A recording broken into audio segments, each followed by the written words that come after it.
रामकृष्ण हरी मित्रांनो, मी अमित लगड. मित्रांनो, आज सकाळी 6लाच लाईट आली होती.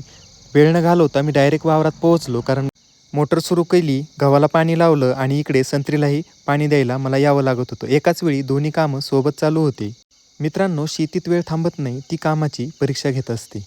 यावर्षी संत्री खूप आलेत, फांद्या वाकून गेल्यात, ते पाहून कष्टाचं झीज झालं असं वाटतं. तेवढ्यात संत्री तोडण्यासाठी व्यापारी आले होते. त्यांना बाग आपण आधीच विकली होती आणि बायांनी लगेच संत्रा तोडायचं काम सुरू केलं होतं.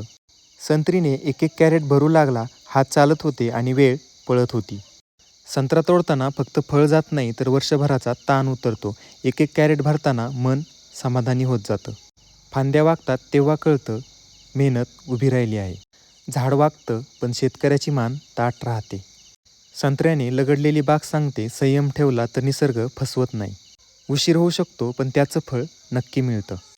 तेवढ्यात अन्या सगळ्यांसाठी चहा घेऊन वावरात आला. सोबत अद्वैत होता. त्याची मस्ती चालू होती.